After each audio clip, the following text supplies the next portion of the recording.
Thank you, Mr. Chisholm. Mr. Barnes, I feel your frustration, sir.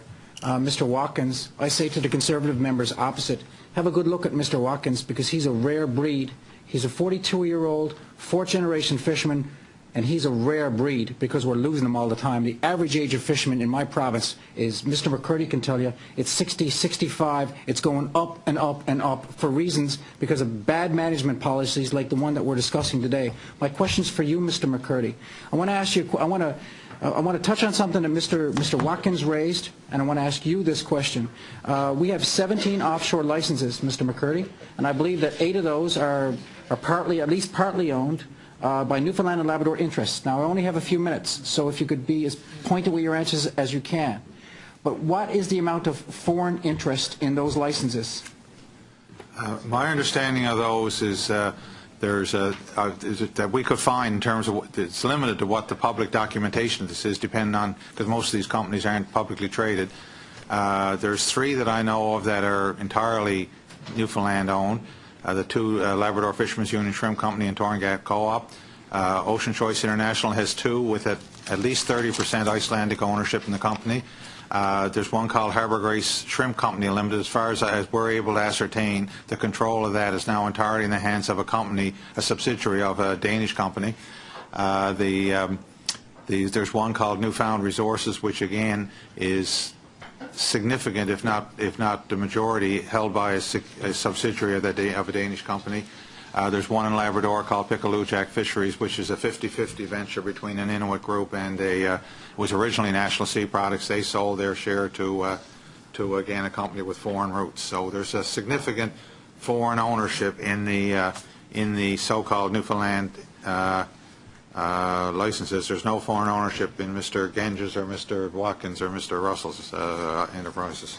Thank you for that. I also want to touch on a report that was done by the Leslie Harris Center for Regional Policy Development in Memorial University of Newfoundland in September 2013. It's footnoted in a lot of the briefing notes that are presented to the MPs on this committee, Mr. Chair. But in this report, it talks about how this report centers on 3 particular licenses. One is for Fogo Island. We didn't hear your presentation, Mr. Barnes. The other is for the Northern Peninsula, I believe, between Big Brook and Goose Cove, and the other is in Southern Labrador, the shrimp company you just mentioned. But in this report, it talks about how how these 3 allocations for these 3 particular areas of Newfoundland and Labrador, they use the shrimp allocations to help sustain local inshore or nearshore owner-operator fisheries within the regions. And basically the royalties are used to diversify coastal regions and long-term economic and social sustainability. Can you comment on that, Mr. McCurdy, on the need for community-based, community ownership of the resources off our shore, given the principle of adjacency? Well, given that some of these quotas are in areas that are far to the far north and beyond the reach of the vessels that, other than with freezing technology, because you're too far to keep the shrimp fresh and get it back to a plant in the further north. The most beneficial use of the offshore licenses was where it was tied back to inshore areas, such as in the coastal Labrador, where the Labrador Fishermen's Union Shrimp Companies played a role, such as in Fogo Island. But again, it should be tied to adjacency. We can't use that to support the economy of the entire country. It's just not. Nobody else is expected to do so with their resources. So yes, they can be used, and really the question is, there's a real threat to the future survival of the economy of coastal communities in our province, and that's why we're here and feel so strongly about the way the brunt of the cuts got taken on the inshore sector in a way that was not at all a reflection of the way the increases went on, despite some of the evidence the committee heard. Mr. Watkins, you talked about how you're down to 1/3 of the quota that you had when you initially got into this business as a boat owner. That's correct, right? That is correct. How much longer can you continue to operate? And again, I see you as a rare breed. How many 42-year-olds are in the industry? First to Mr. McCurdy.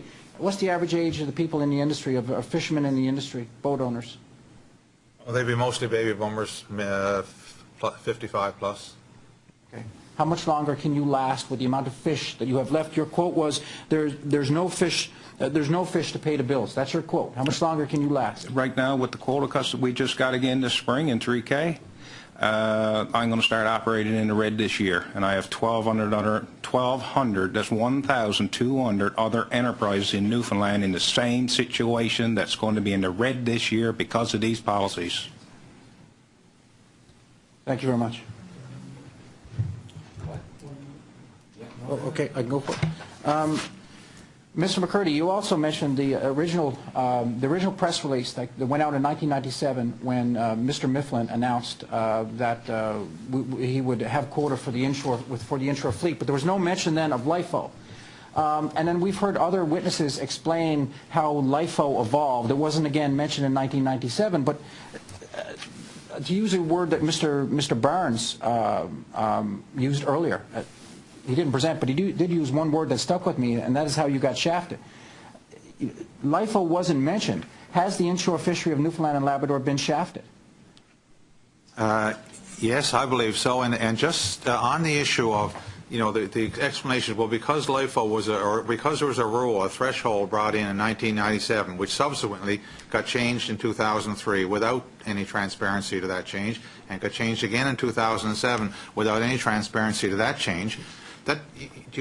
What areas of governance do we say a rule that's made in 1997 is never subject to change? I just explained about the original rule, the initial rule in 1978 that applied to the offshore sector, that they had to have at least 50% of the catch processed in plants to create employment. That was one of the reasons they got the allocation, to create jobs, and that got changed. So rules can change. In LIFO, LIFO can change. It has been...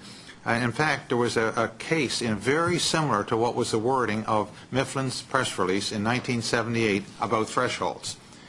In the crab fishery on the northeast coast of Newfoundland, an area called 3K, there was a threshold there. The original quota license holders in that group there was a line in the management plan for several years which said that if the quota fell below a certain level, the level at which these other entrants came in, these later entrants, then all the newer entrants would be removed and only the original fishing fleet would remain in that fishery. That's what the plan said.